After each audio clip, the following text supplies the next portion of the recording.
Le succès, la santé et la sagesse sont des attributs naturels de l'âme. L'identification avec les pensées et les habitudes débilitantes, ainsi que le manque de concentration, de persévérance et de courage, sont responsables des tribulations dues à la pauvreté, à une mauvaise santé, etc. Vous paralysez votre collège pour chercher du succès avec des pensées de peur. Le succès et la perfection de l'esprit et du corps sont inhérents à l'homme, car il a été fait dans l'image et la ressemblance de Dieu. Pour réclamer ce droit de naissance, mais nous devons d'abord nous débarrasser de l'illusion de nos propres limitations. Dieu a tout.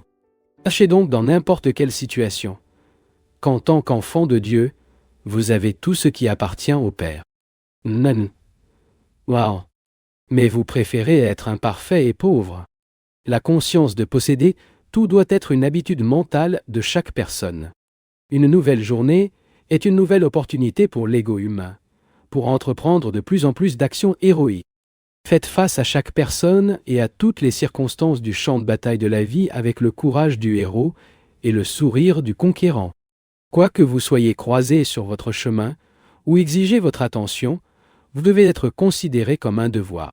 Le devoir n'est pas imposé à l'homme pour un être supérieur. Il est un élan de la vie vers le progrès. Le devoir négatif est une source de maux qui peuvent être évités par la sagesse. Ne vous rapportez pas aux personnes qui se plaignent tout le temps de la vie. Ces gens peuvent ruiner leur spiritualité nouvellement désirée, qui ressemble à une plante à la terre qui pousse en vous. Évitez-les et essayez d'être toujours heureux. Quelles que soient les circonstances, Dieu ne se révèle à personne qui n'est pas heureuse et heureuse. Le vrai dévot ignore la faiblesse. Organisez résolument une caravane mentale de qualité noble, choisissant la volonté et le dévouement au leadership, et met sur le chemin.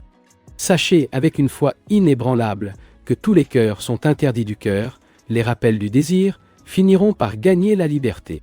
Voyagez de l'avant et avancez toujours, accumulant les réalisations tout au long du voyage, mais ne se permettant jamais d'être collé à aucun d'entre eux.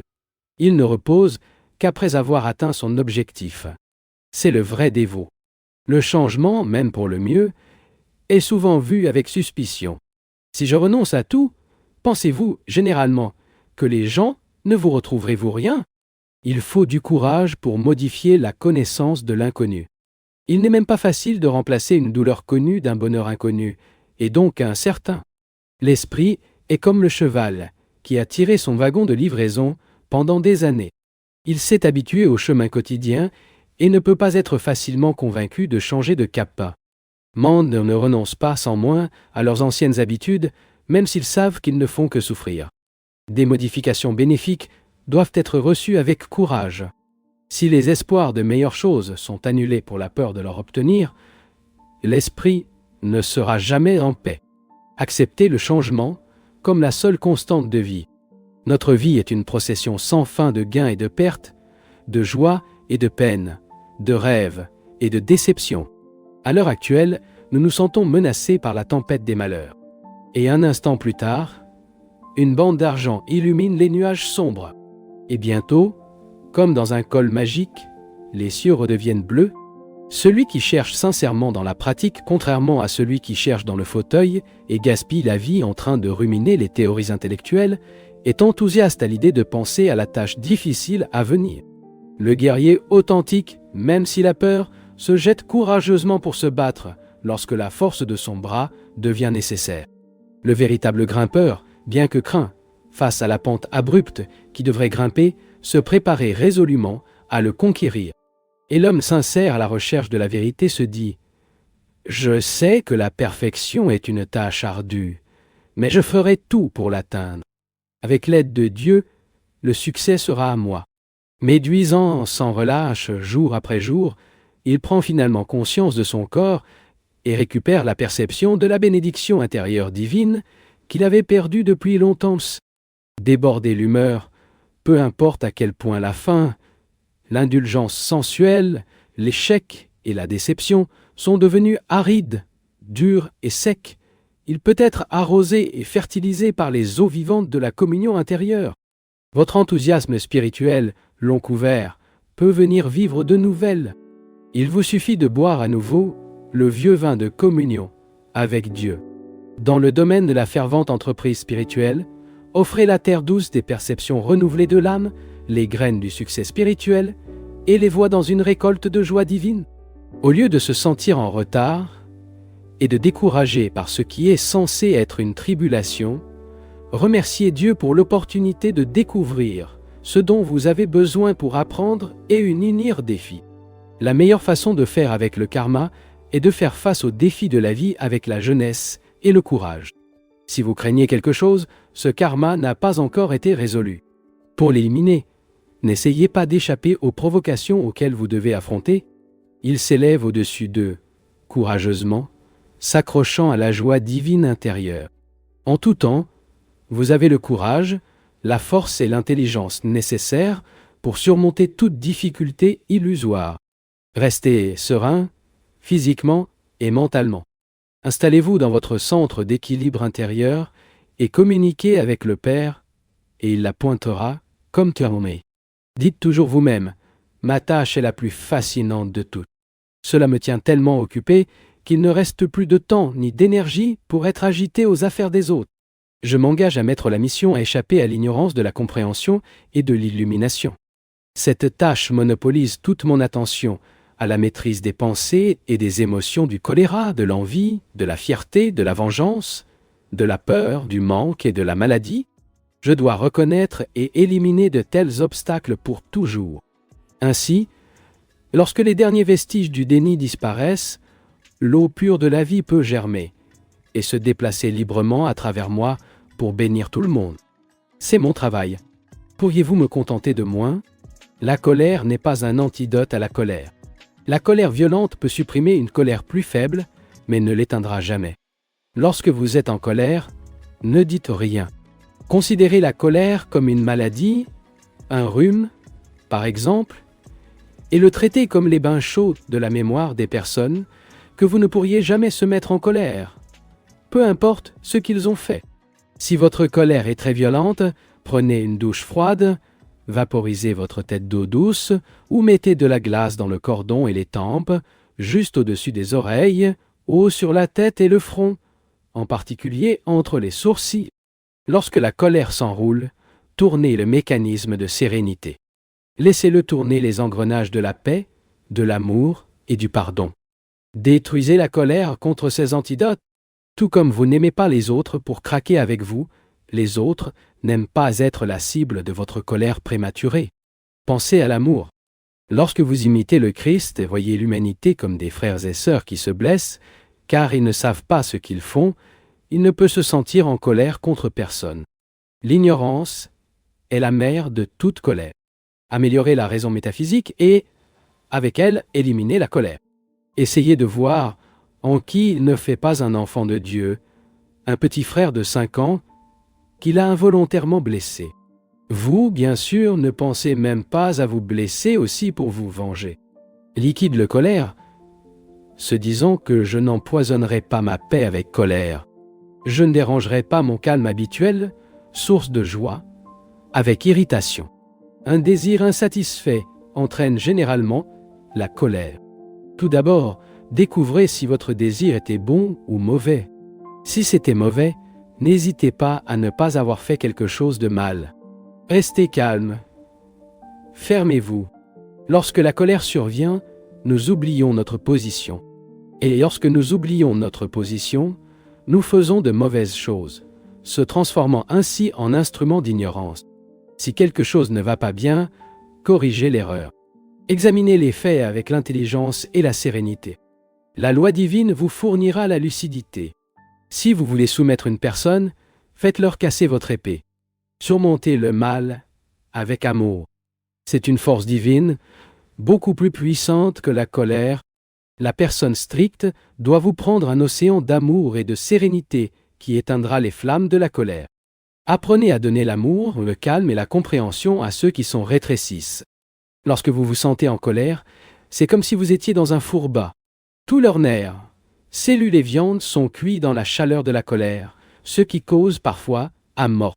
La colère apportée à l'extrême n'est pas sûre pour le corps, l'esprit ou l'âme. De nombreuses maladies sont causées par elle, ce qui déforme également les lignes du visage et provoque un vieillissement prématuré. Ne profanez pas votre visage et votre esprit, fait dans l'image et la ressemblance de Dieu. Jésus a révélé toute sa grandeur en disant « Père, pardonne-leur, ils ne savent pas ce qu'ils font. » De cette façon, cela s'est avéré être Dieu. Si en colère avait utilisé ses pouvoirs pour détruire les autres, l'humanité l'adorerait-elle aujourd'hui? Non. Jésus a breveté ses qualités divines et est toujours intronisé dans tous les cœurs. Il est le luminaire que nous suivons l'éternité. Une lumière qui nous réchauffe et fortifie. Chaque matin est le début d'une nouvelle journée et d'une nouvelle année. Tout comme je nettoie mon corps et le tour adapté aux activités quotidiennes, je devrais nettoyer mon esprit de la peur, des préjugés et négativité. Lorsque vous êtes malade, ne vous concentrez pas sur l'étendue de vos souffrances, mais formez une image mentale des années saines et saines que vous avez appréciées. Ce que vous avez déjà eu, vous pourriez avoir à nouveau si vous vous efforcez. L'abandon est le moyen le plus difficile et le plus difficile à long terme. Le moyen le plus simple est de se battre jusqu'à ce que vous gagniez. Combat la tristesse de joie. Détruisez les pensées malades de l'échec avec le tonique de la conscience du succès. Jouez les tribulations au feu de joie du bonheur. Nettoyez les plages de votre esprit de l'agitation et de l'ignorance. Établissez en vous le royaume du silence et le Dieu du bonheur. Il y aura pénétrance en prière, invitation ou flatteur. Le complexe d'infériorité est né du contact avec des pauvres de l'esprit et de l'esprit fragile, subconscient inné. Le complexe de supériorité jaillit de la fausse fierté et de l'ego gonflé. Les deux sont nocifs pour le développement auto-auto. Les deux sont nourris par l'imagination. Et aucun n'appartient à la nature vraie et omnipotente de l'âme. Renforcez l'autoconfidentialité en surmontant ses faiblesses. Trouvez l'autoconfidentialité dans les réalisations concrètes et sera exempte de complexes de supériorité et d'infériorité. Chaque nuit, calmez-vous et silencieux pendant au moins 10 minutes. De préférence, plus seul, avant de prendre sa retraite. Et encore le matin, avant de commencer les activités de la journée. Cela constituera une solide habitude de bonheur qui vous permettra de faire face à tous les défis de la bataille de la vie. Avec ce bonheur immuable en vous, essayez de répondre aux besoins de la vie quotidienne. Cherchez le bonheur de plus en plus dans l'esprit et de moins en moins dans le désir de gagner des choses.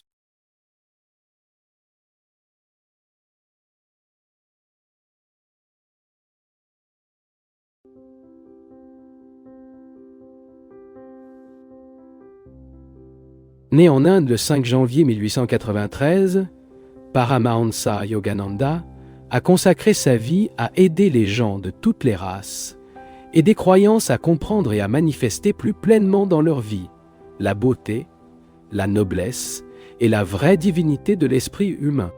Au cours de ces 100 ans qui ont traversé la naissance de Paramahansa Yogananda, cet instructeur mondial bien-aimé a atteint la reconnaissance comme l'un des plus grands émissaires de l'Ouest de la sagesse ancienne de l'Inde. Votre vie et vos enseignements continuent d'être des sources d'inspiration et de lumière pour les personnes de toute race, culture et croyance. Paramahansa Yogananda est né dans le nord de l'Inde le 5 janvier 1893. Après avoir collé l'université de Calcutta en 1915, il a professé les votes solennels d'un moine du vénérable ordre indien de Isis. 2 ans plus tard, il a commencé le travail de sa vie avec la fondation d'une école de vie qui deviendrait depuis 21 établissements d'enseignement à travers l'Inde.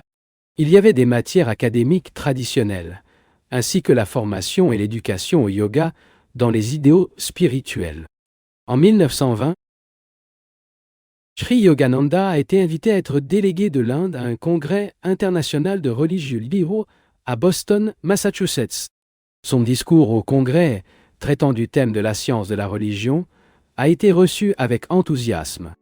La même année, il a fondé la bourse d'auto-réalisation pour diffuser ses enseignements de yoga dans le monde, l'ancienne science et philosophie de l'Inde. Au cours des années suivantes, il a enseigné et des conférences le long de la côte est des États-Unis, et, en 1924, a entrepris un voyage pour prononcer des conférences à travers le continent. L'année suivante, il a créé le siège de son organisation à Los Angeles. Au cours de la prochaine décennie, Paramahansa Yogananda a voyagé intensément en donnant des conférences et des cours, dans lesquels il a instruit des milliers d'hommes et de femmes dans le science yoga de la méditation et de la vie spirituelle équilibrée. Enseigner l'unité sous-jacente, grande religion du monde, et aux méthodes de méditation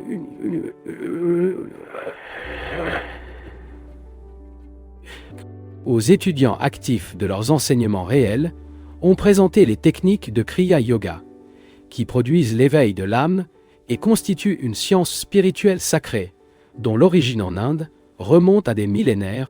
L'histoire de la vie de Sri Yogananda a été publiée en 1946, après avoir été élargie par lui en 1951.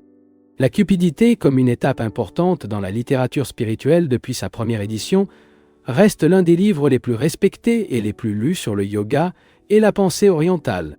Aujourd'hui, le travail humanitaire et spirituel qu'il a commencé se poursuit, sur la direction de Sri Dayamata, l'un de ses premiers et plus proches disciples et président de la Bourse de réalisation de soi, Yogodon Satsanga Society of India, depuis 1955, en plus de publier les conférences, travaux et conférences informelles de Paramahansa dans le Yogananda, y compris les leçons qui traitent science de la méditation, la société supervise également les temples, les retraites et les centres du monde, ainsi que les communautés monastiques de l'ordre de réalisation de soi et un cycle mondial de prières.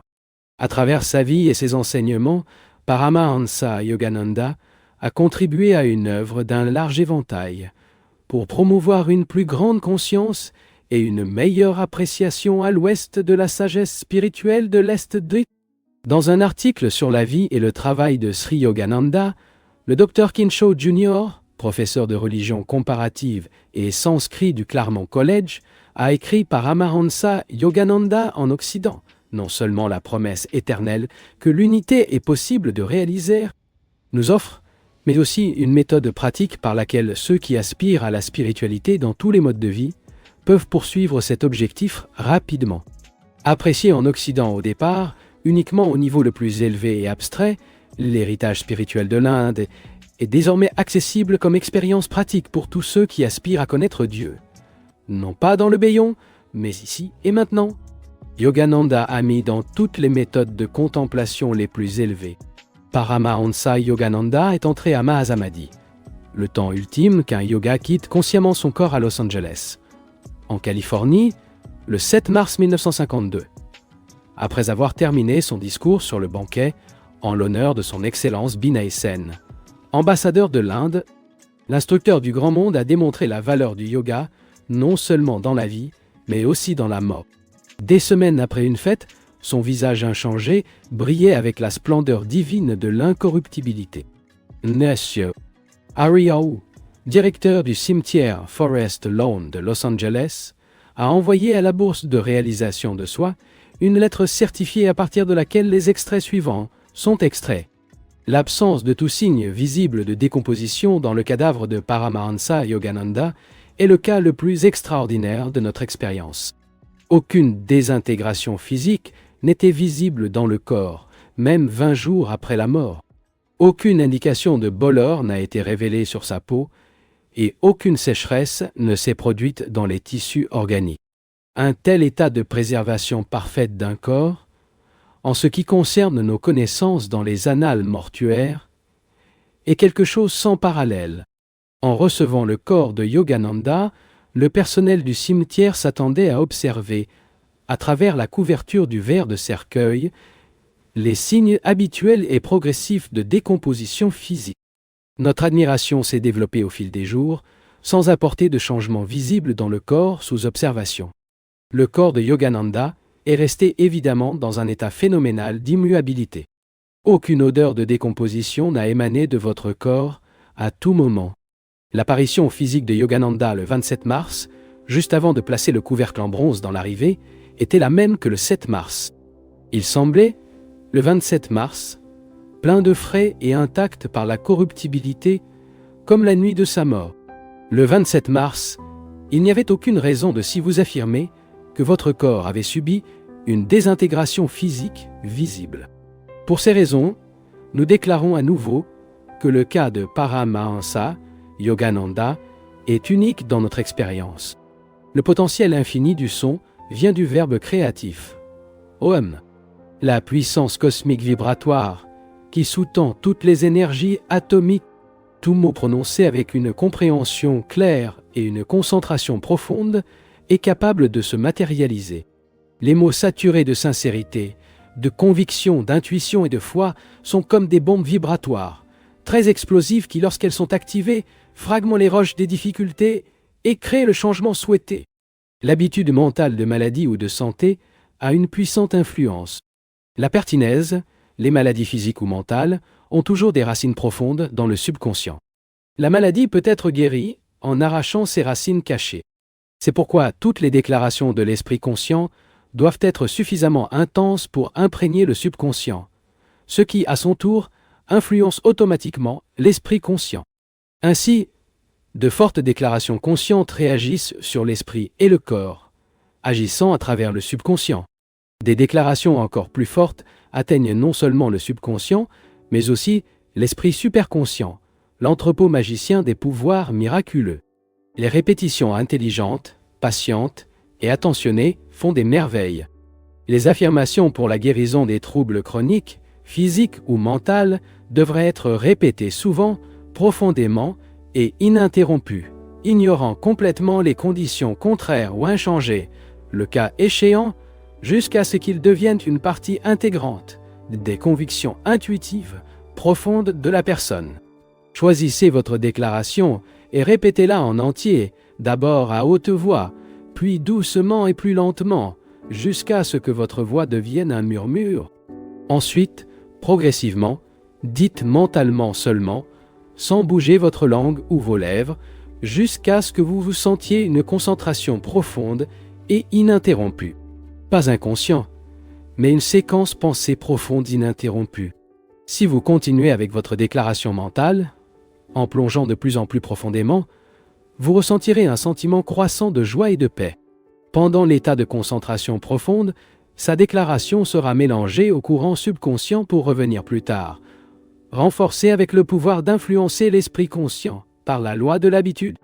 Pendant la période où vous ressentez une paix croissante, votre déclaration s'approfondit dans un domaine superconscient, puis revenu chargé du pouvoir illimité d'influencer votre esprit conscient et de satisfaire vos désirs. Ne doutez pas, et vous assisterez au miracle de cette foi scientifique. Les répétitions aveugles des demandes ou des affirmations, sans en même temps dévotion ou amour spontané, font de la personne un simple liqueur, ignorant la signification de leur prière. Vocaliser les prières mécaniquement, tandis qu'intérieurement, on pense à autre chose, ne provoque aucune réponse de Dieu. Une répétition aveugle, prendre le nom de Dieu en vain, est inutile.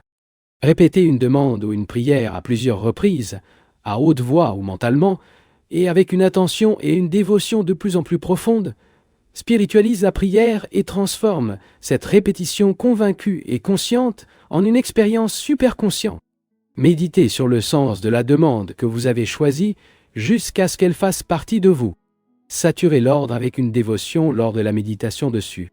À mesure que votre méditation s'approfondit, augmentez la dévotion et offrez mentalement la demande comme transport de votre propre cœur. Devenir imprégné de foi dans lequel le désir de votre cœur, exprimé par cette demande particulière, est ressenti par Dieu. Sentez-vous juste derrière le rideau de votre demande de dévotion. Dieu écoute les paroles silencieuses de votre âme. Sentez cela. Soyez un avec votre demande de cœur et soyez complètement convaincu qu'il vous a écouté. Prenez ensuite soin de vos devoirs sans demander si Dieu répondra à votre demande. Croyez en absolu que votre demande, il a été entendu et que vous saurez que ce qui est de Dieu est aussi le vôtre. Méditez sur Dieu sans cesse et lorsque vous vous sentez, vous acquiert votre héritage en tant que Fils divin. Mais entendez tous ceux qui viennent à lui pleins de confiance, dans lequel Dieu y agit.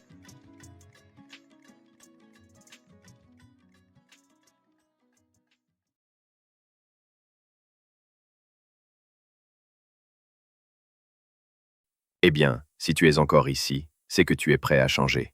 Tu en as assez de fuir. Ce type d'attention est rare, c'est précieux. Écris ta ville dans les commentaires et, si tu veux, partage cette vidéo avec quelqu'un qui cherche lui aussi plus de clarté. Merci, une grande accolade et à très bientôt.